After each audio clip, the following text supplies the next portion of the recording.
It is episode 102 of Decoding Fox News, and I'm your host, Juliet Jeske.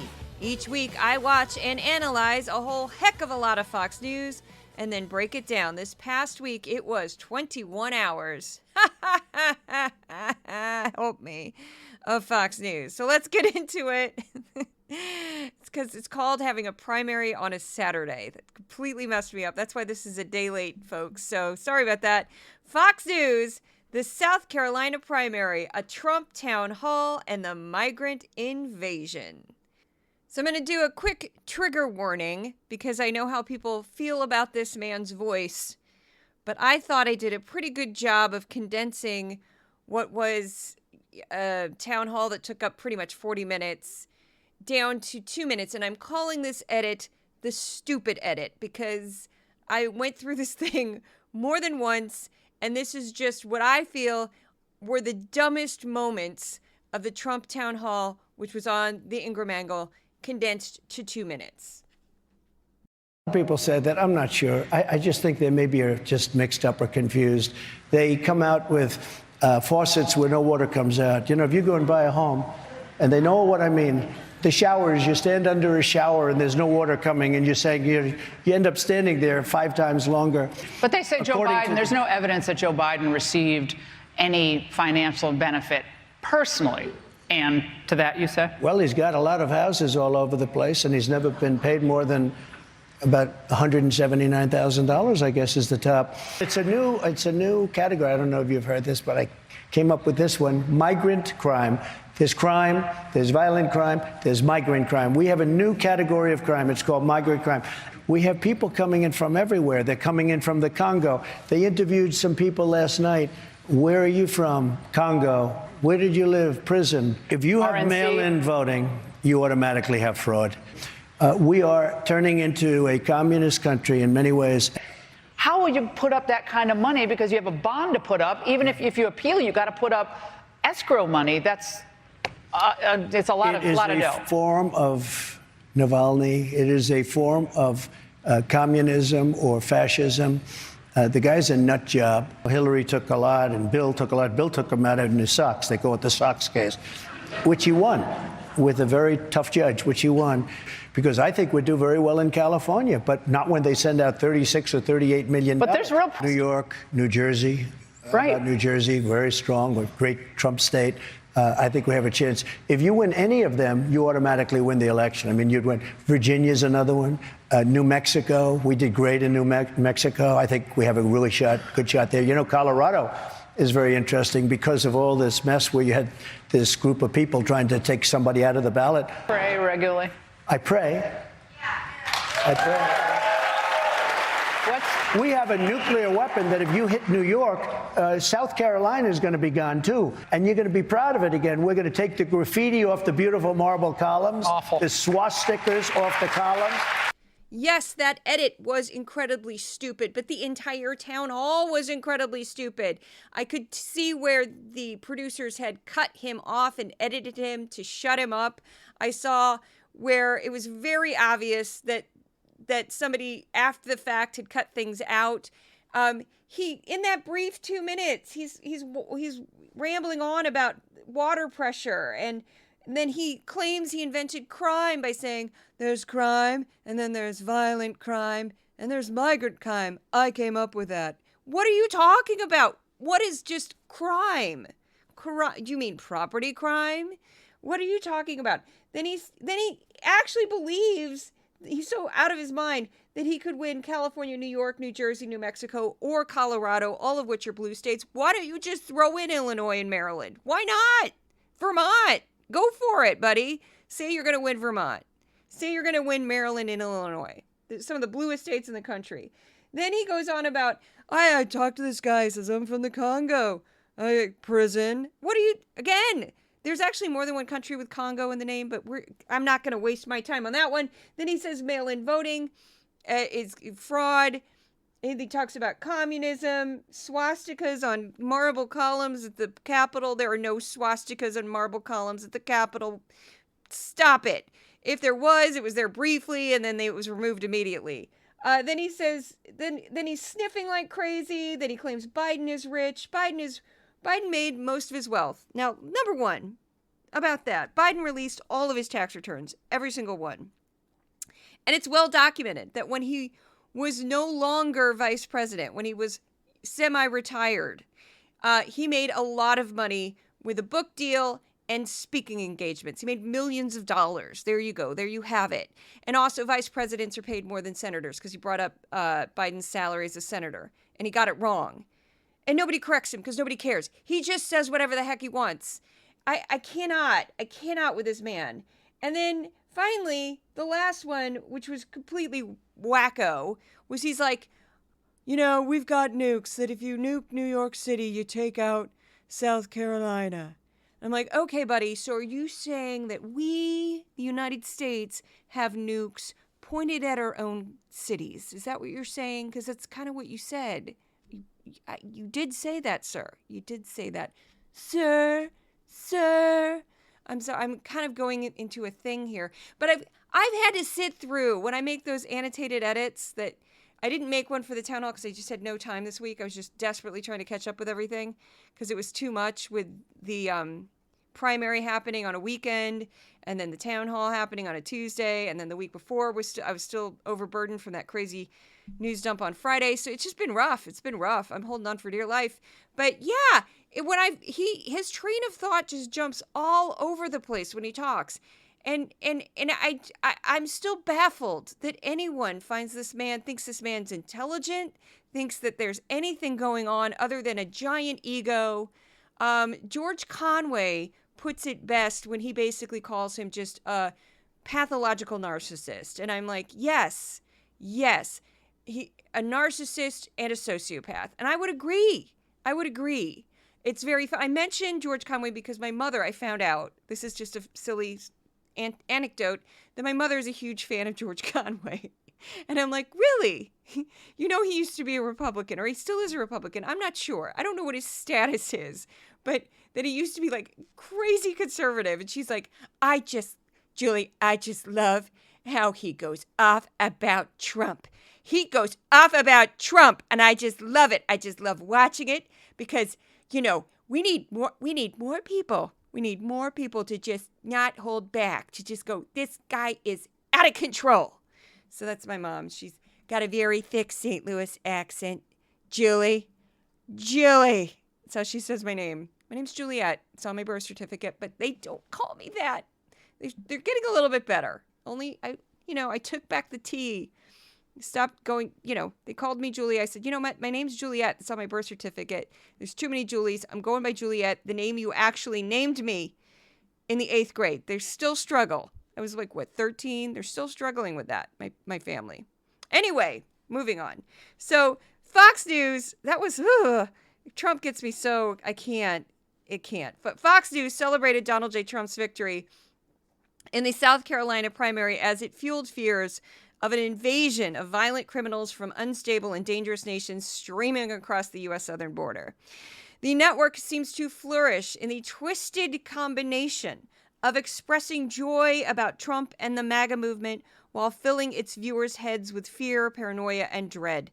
Everything is wonderful while everything is terrible. The solution to every problem is the loudmouth man with a spray tan who will conquer the world by being the ultimate victim. That is Trump. Anyone getting their news exclusively from Fox News last week might have missed out on several updates in the Israel-Hamas war, possible war crimes in Sudan, and a New York civil case that found the NRA mishandled millions of dollars in funds. Shows I covered on Fox News last week were Fox and Friends, The Five, The Ingram Angle, Fox and Friends Weekend, all 4 hours, and the South Carolina primary special. That's what messed me up. It was all that extra stuff. So, and I did a podcast about just the South Carolina primary. So this is a clip that I caught going through the town hall a second time, and I'm very glad that I did because this is a gem. This is very brief, very, very short clip, but it is Laura Ingraham sort of cutting Trump off, and you'll see why. We're going to swamp. I'll tell you what, I did great in the first election. I did much better in the second. We have interesting news coming out of New York, by the way, the New York poll that just came out. So I'm going to read the exact transcript of this is what he said. He said, "We're in a swamp. I'll tell you what. I did great in the first election. I did much better in the second." And then she jumps on his words and says, "We have interesting news coming out of New York, by the way, the New York poll that just came out," as a way to kind of go, "Ooh, people like you in New York. Shut up, you idiot." So it appeared that she was playing to his vanity there by distracting him with a favorable poll. I suspect she was told by Fox News executives to steer Trump away from talking about fraud in the 2020 presidential election. In April 2023, Fox News settled with Dominion Voting Systems for $787.5 million in a defamation suit the company filed against the network for promoting false stories about its role in the 2020 election. According to court documents related to the lawsuit, Fox News executives and on-air talent admitted under oath that they didn't believe several guests' claims about the 2020 election, but promoted them anyway for the sake of ratings. The network is still staring down the barrel of an even larger defamation suit from Smartmatic, another voting systems company. Smartmatic is suing Fox News for $2.7 billion, while Fox has filed a countersuit against the company, saying it intended to suppress free speech. Whew, that was crazy. So, yeah, I think Fox is, because there have been a few incidents lately in the past several months where Fox, it's only a handful, but they've shown a rally or a speech of Trump, and Fox freaking News has cut into his speeches and said there was no fraud in the 2020 election. And they're doing that because they're being, $2.7 billion. And apparently, according to some legal experts, Smartmatic has a better case than Dominion did. But, I'm not an expert. I'm not going to, that's another podcast. So we're going to move on. I had fun making this one. I called it the Meet the Trump Cult because they're kind of, Fox News loves a diner. And I've discussed this before, but Fox News loves sending their correspondents into a diner with a microphone to talk to quote unquote real Americans. And in this case, it was Ainsley Earhardt in Columbia, South Carolina, where she is from. She's from that area, at least. Her father was in the diner with his old friends, and she was like, I grew up with these folks. And Ainsley Earhardt was born to do morning television. When she was placed in the crib at the hospital after her birth, it was like a magical fairy descended from heaven and took their wand and just went, ding, you will be a morning news correspondent. Like Sleeping Beauty, like bing.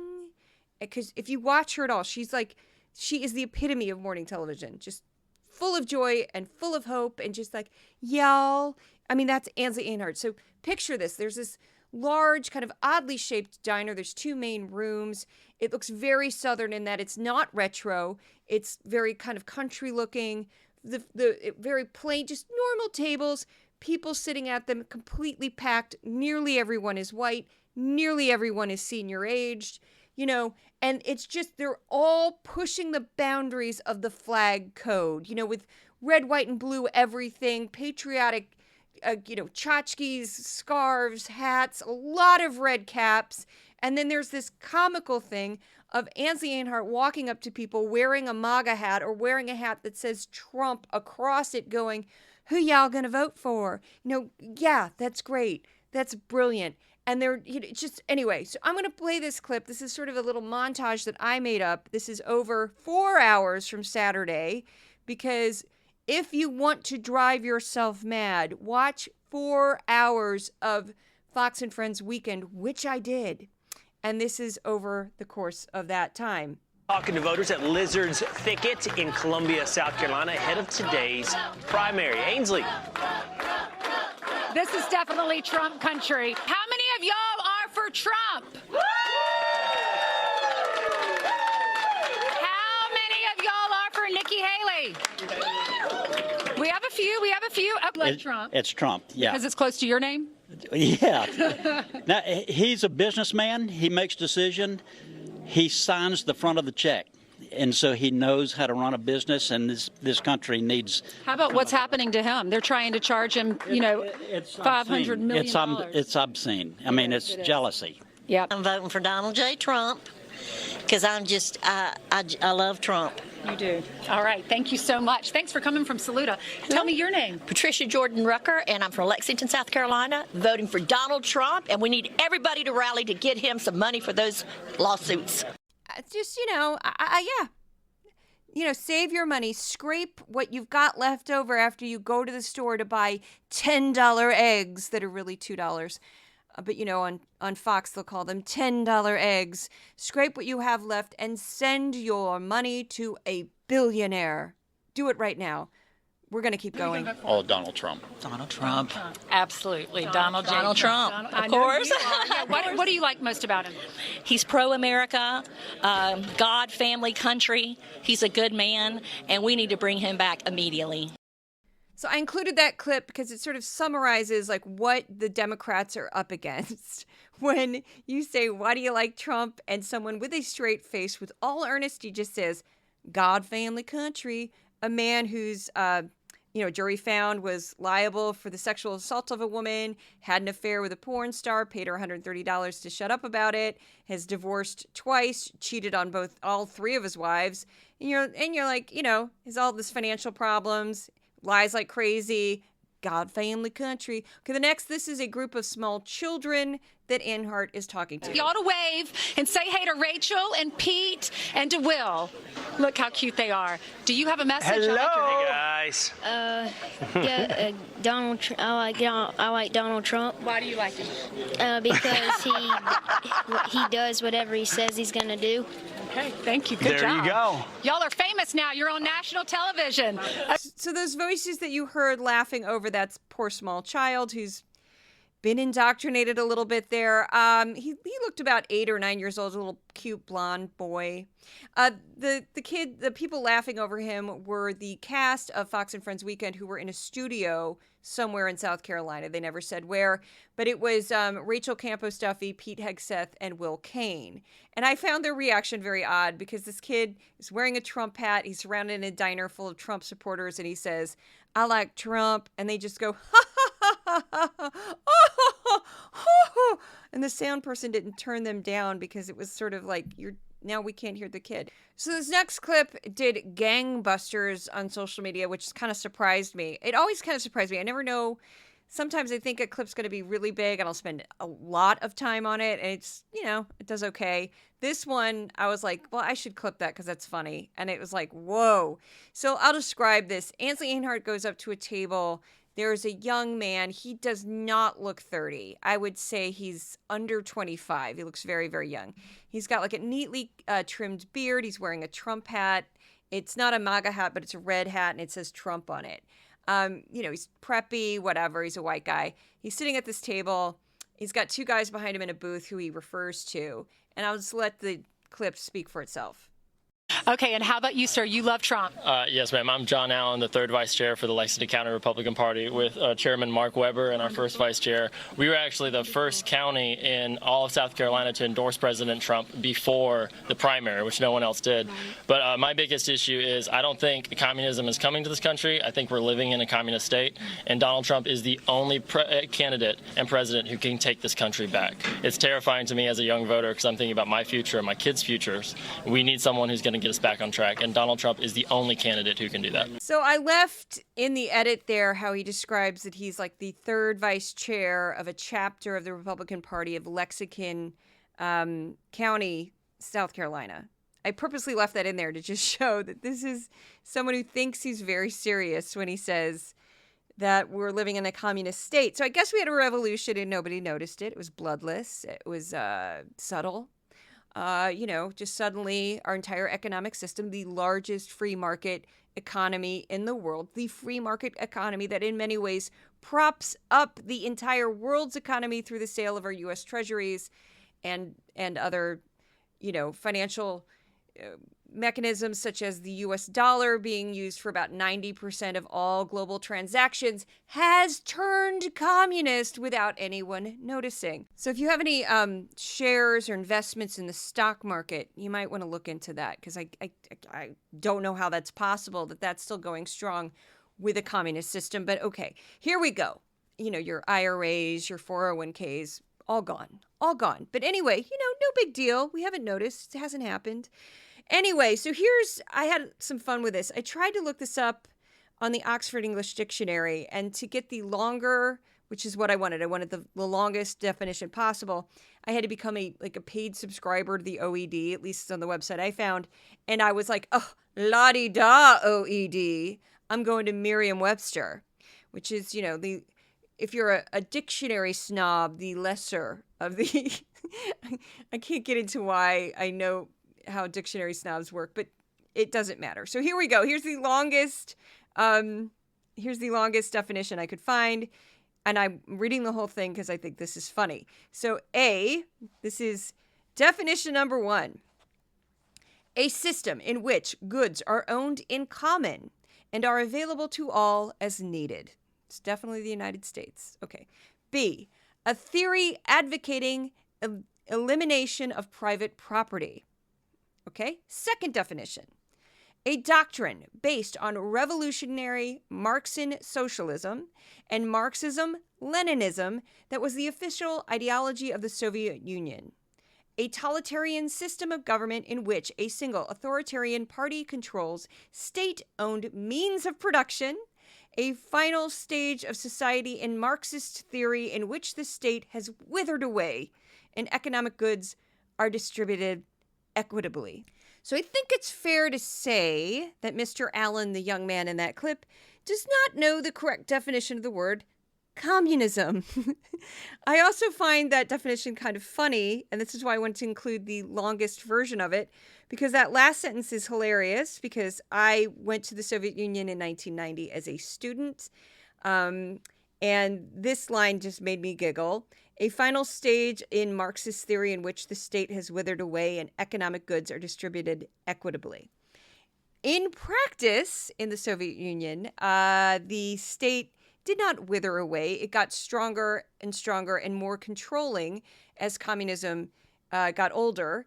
And economic goods were not distributed equitably because party members throughout the entire system were grifting and stealing and skimming to, protect themselves or make more money or help their own families or friends. And this happened throughout the system to the point that there was nothing left often. If you had 10 bags of flour that were supposed to go to 10 towns, by the time they got to the 4th town, there was nothing left because people were just taking extra throughout the whole chain of command there. So, and I would also like to point out that Allen was sitting, when he said this, in a privately held business at a time that he made his remark to a journalist on national television. Most communist governments aren't big on private property ownership, free press, or public dissent. In most cases, when the term communist, Marxist, Stalinist, or socialist is used in right-wing media, it's just like a boogeyman word. They just throw it out there. It doesn't make any sense in the context in which it is used. It's just become, I don't like this, therefore it's communist. Or, they would use it a lot about censorship, or what they call censorship, where somebody posts some, horrible Nazi stuff on Twitter. Twitter takes it down, and they'll say, we're living in a communist state. They also, and Trump does this like crazy, blend fascism in with communism, which is hilarious because they're two complete polar opposites of each other in terms of how a governing body is supposed to work. Total polar opposites. But I can't waste too much time on this. That was so funny to me. This next clip is Ainsley Earhardt doing a classic right-wing normal Americans little speech here. People in South Carolina are telling me it depends on the neighborhood. If you go into some of the rural areas, they like Trump. You'll see all the Trump signs in their yard. If you go into some of the more of the city areas where you do have the college-educated individuals, you have people with larger houses, they have Nikki Haley signs in front of them. But we have a lot of blue-collar workers in South Carolina. South Carolinians just love that state, and they go to church on Sunday. They are happy just putting food on their table, saying their blessing with their kids, putting their kids to bed and giving them a normal life, just a regular life. Not a ton of wealth in South Carolina. So, they love Trump down there. They like what he stands for. And South Carolinians, they love to hunt. They love to fish. They love church. And they like Donald Trump. They like Nikki Haley. She was our governor. Twice. And right. And they do like her. They like Tim Scott. But they just love how Trump is so strong. We're going to have. I always find it funny when they say Trump is, quote unquote, strong, because I'm like, this is a man who's constantly claiming he's a victim. He breathes like, poor me. Look, they've persecuted me from the day I came down the escalator. They wanted me out. I'm just like, what? Constant victim, victim, victim, victim, victim. Give me money, give me money, give me money. I'm strong. What? Because he insults people and he just makes stuff up out of whole cloth. Anyway, these are my favorite things to research, by the way. So that's your classic. What Ainsley Earhardt just did there is your classic, like, normal America, real America, just being a simple, regular life. What does that mean? So according to the U.S. Census, about 80% of Americans live in or near an urban area in the United States, and 23.5% have at least a bachelor's degree. I added that because she mentioned education. And, educated people like Nikki Haley. The Pew Research Center found that nearly 1/3 of Americans don't identify as religious, while the number of adults under 50 who do not plan to have children has also risen to 44%. According to a study by North Carolina State in 2021, only about, this one just cracked me up, 11.5 million or 4% of Americans actively participated in hunting as a hobby. What? I was even shocked by that. Apparently, a lot of people take out hunting licenses, but they don't use them. And this study actually looked at, do you actually really hunt, or do you just say that you hunt? My father would never hunt because he was from St. Louis City. He was a city kid. He grew up in the city. He played sports. That's all he had interest in, sports and politics. He had zero interest in hunting. He would sometimes fish, but was not a common occurrence. So the normal American Earhardt describes there is far less common than she might realize. So before I get into this next one, it's a little bit of a journey. I'm going to give a shout out to my sponsor, and that sponsor would be the listeners of this podcast and the readers of my newsletter, which can be found at Substack for Decoding Fox News. You can also go to my Patreon and become a paid supporter at Patreon for a number of different. I kind of act like a communist with my Patreon, and everybody gets the same thing. All the tiers get the same thing, mainly because I'm massively overworked and can't come up with things for 3 different tiers. I just can't do it. So if you're a paid Patreon or a paid subscriber, you get exclusive content, and that content does vary from week to week or month to month what I can get out. If you cannot afford to become a paid subscriber, you can go share the podcast, share the Substack. That is also very helpful. And I also finally have a Amazon wish list that is under Decoding Fox News. I just redid it because Thor broke my ring light, and I put a new type of ring light, hoping that he won't break it because he's broken 2. Thor breaks everything. He breaks the cable to my microphone. I've gone through 3 of those. He breaks glasses. He breaks everything I own. I love him dearly. He's a beautiful, beautiful little cat, but he's named correctly. So I also want to give a shout out to Wayne and Kira the kitty for your kind gift that was bought from the Amazon wish list, which Thor attacked immediately. So thank you. I always get a kick out of anything that people buy from the Amazon wish list. And to give you a little bit of backstory, because I always get new followers who don't really understand a deeper, longer story about something. So what happened with the wish list is somebody told me to start one. I thought, why not? I'll try it. And it originally did have a lot of office stuff for the actual podcast on it. And that all got bought up immediately. And I live in a tiny apartment. So what am I going to do with a bunch of notepads and cables for my microphone and stuff. I just have no place to put anything. So I thought it would be cute to put stuff for the cats on it and snacks. And people got into the cat stuff probably more than anything else I had on there. So I thought that was funny. And I just redid it with new stuff for the cats. But they were like, you should put more on it. I'm like, I'm good. We're cool. If people want to buy stuff for the cats, I love it. The cats love it. It's adorable. It's sweet. So anyway, this next story involves, this was interesting. So I'll just explain what I did. So Saturday was the South Carolina primary.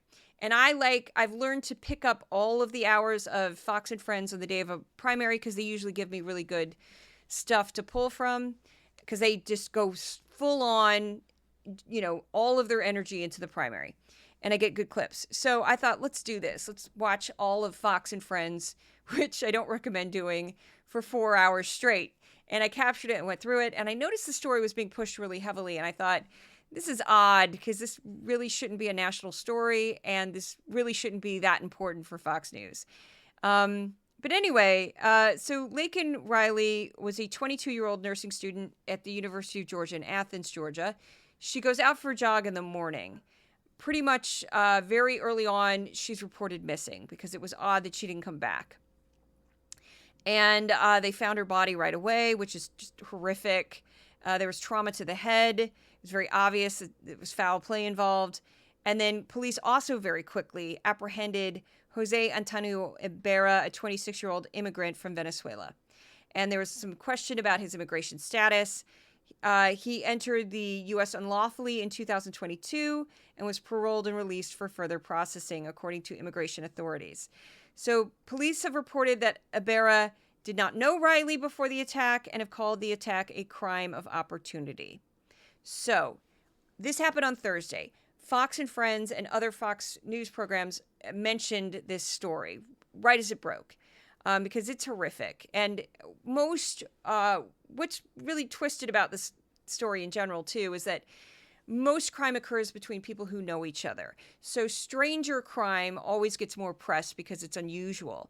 So whenever a woman gets attacked by someone she doesn't know and is murdered, that will get more press than when a ex-boyfriend or boyfriend or husband or neighbor or coworker kills a woman, which is far more likely to occur.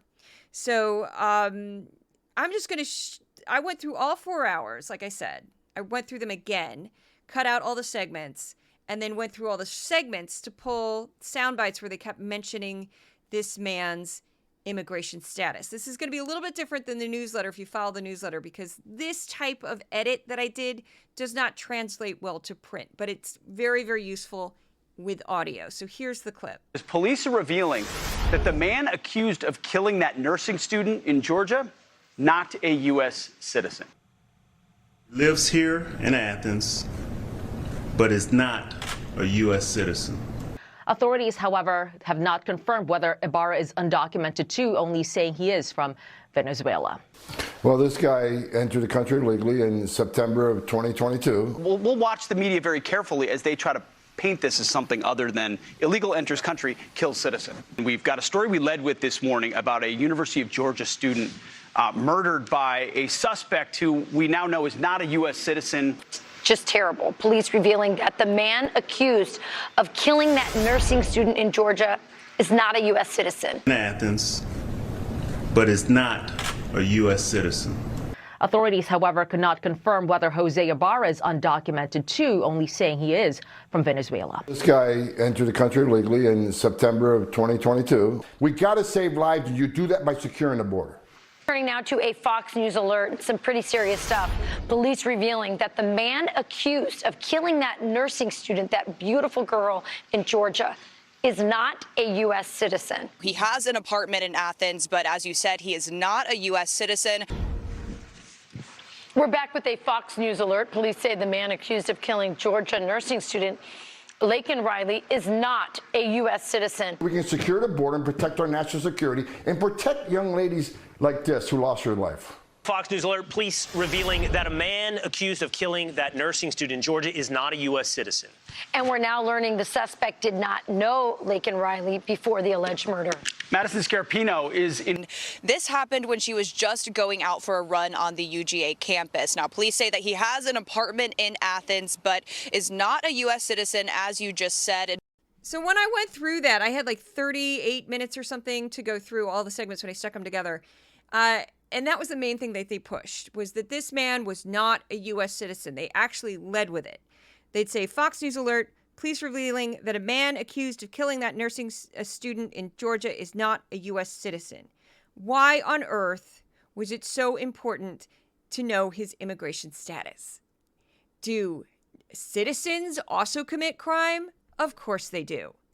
Shouldn't it be more important to tell people that the man who just murdered a woman in broad daylight has been apprehended? Wouldn't you think that would be the most important thing to tell people? I think so. I think that should be your lead. You know, police have captured a suspect in the murder of. That's normally how you would start that breaking news segment. So that people who have children in Athens, Georgia, at the University of Georgia, people who live in the community around the campus would feel relieved that the police had a suspect in custody, not he's an immigrant. What are you doing? It's just xenophobic nonsense. Because again, U.S. citizens commit more crime than immigrants do on a per capita basis. They do. And it's not that being an illegal immigrant made him more likely to kill someone. It does not. So that got me all crazy. Then I thought, you know what? The other voice that you heard there is Tom Homan. He has kind of a goofy, like, oh, I talk like Tom Homan. He was on there twice. They had him in two different segments over the 4 hours. They brought him on twice. Tom Homan is from the Trump administration. He's the former director of ICE. And he's the genius who came up with the family separation policy. And Fox has been promoting him hard. They call him out by name. They'll be doing a segment about the border crisis, and they'll just say, what would Tom Homan do? Trump openly says he'll bring Tom Homan back if he's elected president. We do not need Tom Homan anywhere near the seat of power again. I also decided to do a spreadsheet of these 4 hours to see exactly how long Fox News dedicated to this story. It was 21% of the coverage for the day. And then I thought, let's look up the word, shall we? They also brought it up when they did interviews with Sean Hannity and Representative Nancy Mace. Now, this, again, should not be a national story. I feel terrible for this young woman's family. I feel terrible for this young woman. Normally, a murder like this would be a local story. It would be about Georgia. Fox is elevating this and pumping this up to scare people, and it's very unfortunate. And I also think it's cruel to her family because, you know, I have no idea what it would feel like to have a family member become a victim of a crime like this, and then to have it on cable news constantly, you know, morning, noon, and night. And have they're taking Instagram posts of her sister and plastering those and reading those out loud, dedications she's made to her sister, which I understand. You know, I just can't imagine, like, does this make this that much more horrible for the family? Does it help the family? I don't know, but it feels very exploitative. And so I went through the 4-hour broadcast and counted words. So Biden came up 60 times. Border came up 60 times. Illegal, 44 times. Murder, 30 times. Riley, the name of the victim, 25 times. Citizen, 23 times. And Venezuela, 15 times. So they're saying illegal 44 times and the name of the victim only 25. So that's kind of disgusting. Just that right there. That's why I love the word thing, because you can't hide. It's like you're naked. I take your veneer off, Fox News. So I looked into some research that The Independent had done about violent crime and immigrants, and it found that between 2012 and 2018, undocumented immigrants in Texas were less than half as likely to commit violent crimes than those born in the U.S. And then there was another, and that's a peer-reviewed study, which is very comprehensive, and I've links to that in the newsletter. Now, I want to address something else that people kept bringing up to me on X, also known as Twitter. People also brought this up on Threads. This is a little controversial. So, according to reporting by Politico, 2 days before he left office, Donald J. Trump signed the Deferred Enforced Departure Program, or DED, to offer temporary legal status to Venezuelans fleeing the humanitarian crisis brought on by the Nicolas Maduro regime. And then, according to reporting by Newsweek, an ex-former Trump staffer, A.J. Delgado, wrote on X, and this is her exact tweet, I'm going to quote her, "You're going to see a lot of MAGA folks on here who are claiming that Biden has blood on his hands due to the suspect in the Atlanta nursing student's murder, being an illegal immigrant from Venezuela who reportedly arrived in 2022. Except, whoops, it seems Trump is the one to blame, if anyone other than, you know, the murderer." That's her tweet. Now, I'm going to push back on this a little bit. I've had several people say, oh, it's Trump's fault, it's Trump's fault. I'm not saying Trump is exempt, but I'm saying that this is blurry because Biden also offered something for Venezuelan immigrants. And I'm going to go through this. So just before we start spreading disinformation or misinformation, here we go. It's hard to know if Ibarra was still in the United States due to policies enacted during the Biden or Trump administrations, as Biden also offered some temporary protected status to an estimated 472,000 Venezuelans. And from what I could tell on the date from when Ibarra came into this country and when Biden's policy went kind of retroactively a little bit backwards, it's hard to know under which program Ibarra was able to stay in the United States. We also don't know more specifics about his exact status. So I'm not going to say that A.J. Delgado is wrong or right. I'm going to say that both presidents had policies that allowed specifically Venezuelan immigrants to stay in the country. That's it. So Trump would also be included in that. So again, not saying it's Trump or Biden, I'm saying it's kind of both. And I don't think that that's necessarily the issue here because, again, women are attacked all the time by men.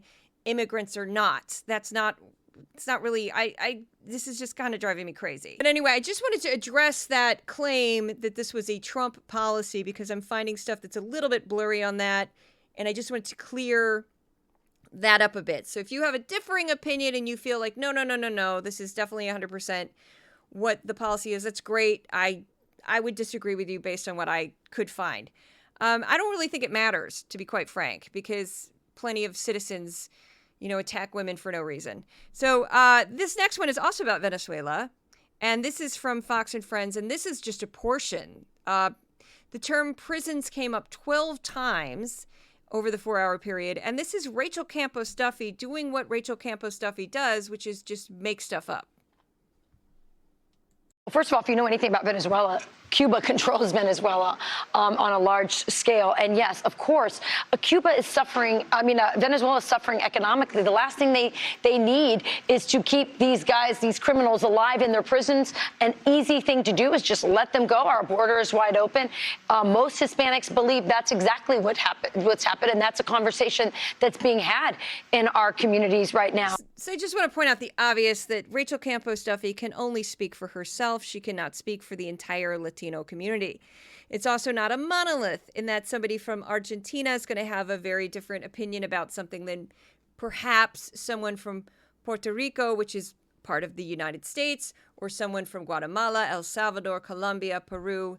It's not a monolith at all. And the Cuban community is quite different because the history of Cuba and why they flee Cuba and communism in Cuba and all of that. So she also doesn't offer any evidence to back up her claim. Nothing. And she talked about this I don't have time to include all of it, but she talks about it several times throughout the 4-hour broadcast. And then her co-host, Will Cain, and Pete Hegseth also brought it up and no one said, the government looked into this and they found proof. They were talking about something that happened in Cuba decades ago and then say, well, of course it's happening in Venezuela.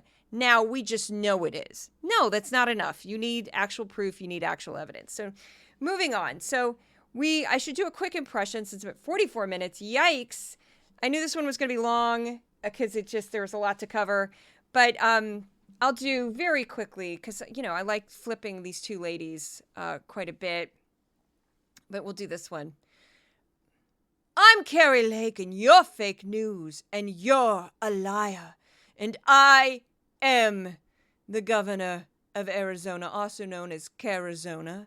And let me tell you, this state is going to go redder than red. This state is going to part like the Red Sea. It will be that red, filled with blood in some ways. Blood of victory. No, we're not actually going to kill anyone. I'm just saying I like the color red because it's MAGA and it's Trump. And Trump is me, and I am Trump, and I'm becoming Trump. I am the female Trump. We are one form. As I do every day, I do my affirmations.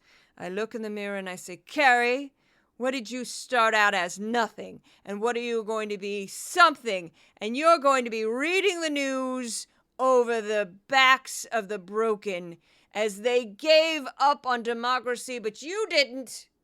You didn't. You followed Trump. You followed Trump right off the cliff. Right off the cliff. Senator, Governor, Vice President, Mrs. Trump. That is my destiny. Kari Lake! Anyway, so yeah, I just riffing. Just riff. What am I saying? I don't know. I'm really, really tired. I had like 3 hours sleep.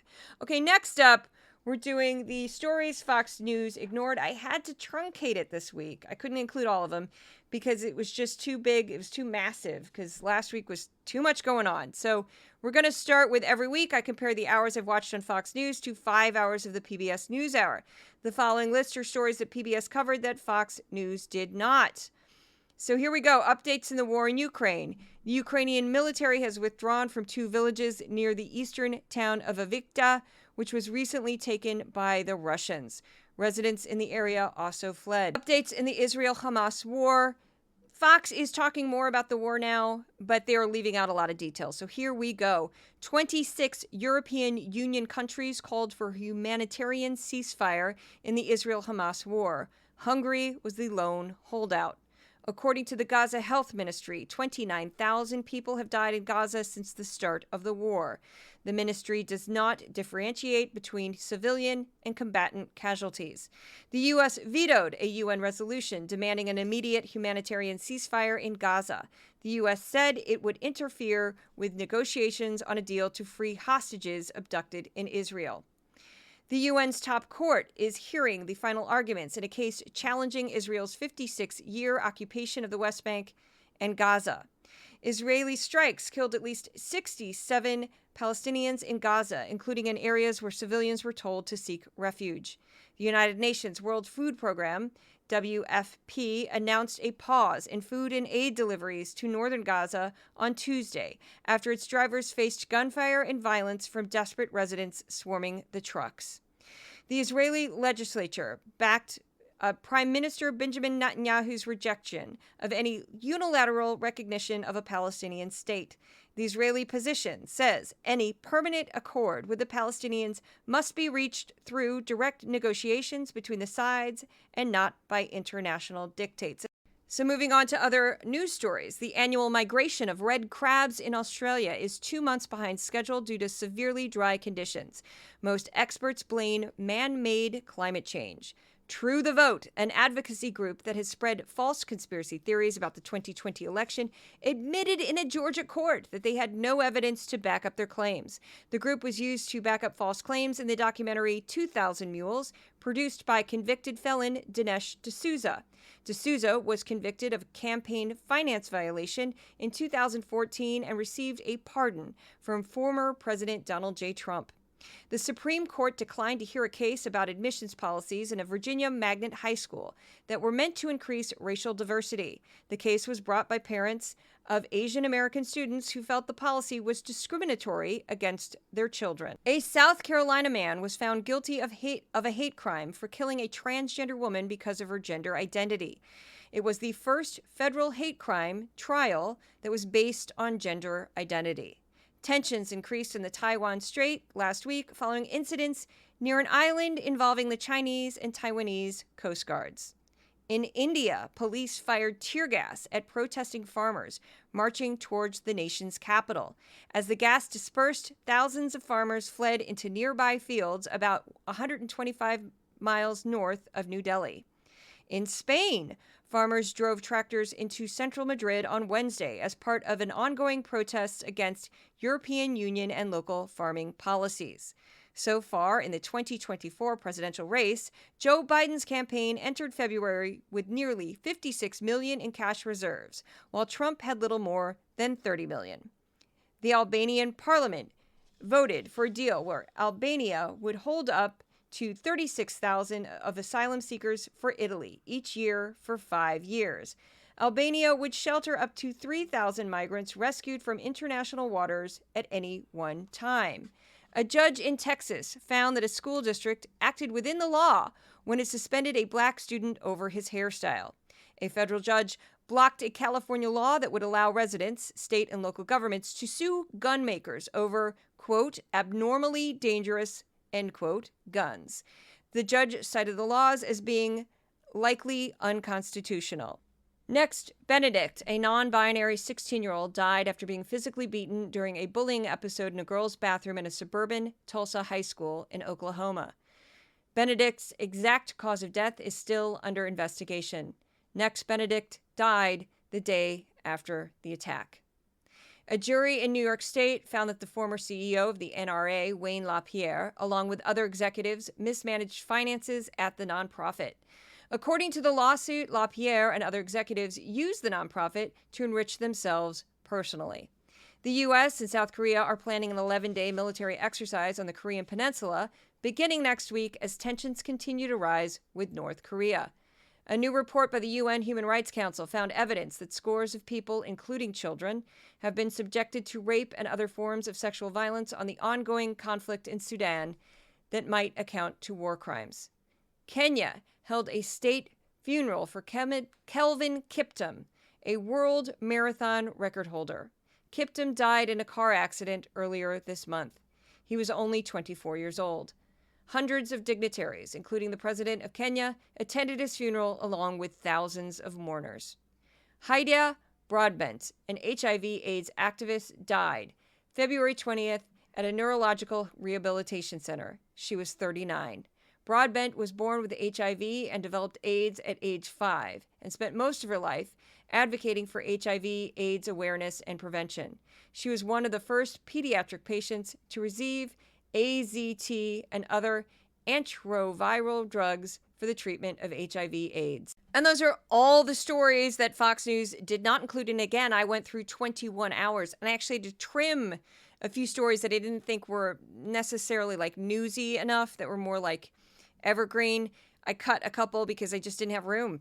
So by the numbers, every week I go through the top 5 topics for Fox News and the top 5 for PBS and compare the two. I pick PBS because it's a straight down the middle, nonpartisan, high quality news source. So we're going to start with Fox. Number 1, presidential primary. That makes sense, 15%. Trump 2024. And when I say Trump 2024, they are openly campaigning for him. 9%. Border crisis, 9%. Trump town hall, 8%. And 8% was just bashing Biden. So PBS NewsHour, the top 5 topics from last week were the Ukraine war, 16%. Artist profile, which is a regular segment, 9%. Israel-Hamas war, 6%. Alexei Navalny death and the things that have come from that, 5%. And Julian Assange, his trial in the UK, 5%. Fox News also mentioned it, but barely. We definitely don't have time to go into that this week. We'll see what happens the following week on that story. So words used on Fox News for the week ending February 25th, 2024. We have Trump at 621. Biden, 418. Border, 212. Haley, 178. Crime, 97. Russia, 82. Polls, as in polling, 74. Economy, 41. Immigration, 41. Ukraine, 38. Inflation, 25. Hunter, as in Hunter Biden, 17. Israel, way down to 15. Iran, 13. And AOC, that is in Alexandria Ocasio-Cortez, 3. So that's the podcast this week. It was intense trying to do that. And now Hannity's going to do another stupid interview with Trump, and I just stop it. Come on. Give me a break. I probably will take a short break after Super Tuesday so I don't actually end up in the hospital. I'm like half kidding when I say this. It's just been too intense. It's just, I have no sleep. Anyway, thanks for listening. If you'd like to become a paid subscriber, you can go to my Substack for Decoding Fox News. You can become a paid supporter at my Patreon for Decoding Fox News. You can also share the podcast, share the newsletter, go to the Amazon wish list if you'd like, whatever. Just tell people about it. It's all good. Give me a good review if you can. You can find Decoding Fox News on X, also known as Twitter, Threads, Instagram, TikTok. If you'd like to find me on YouTube or Facebook, look my name up because that's where those accounts are for Juliet, Juliet, Jeske. It's a Prussian last name. Don't ask me why it's spelled that way. And the mascot of the podcast, Odin and Thor, the beautiful, wonderful, fabulous cats, also send their love. Thank you so much. I will see you at the next podcast.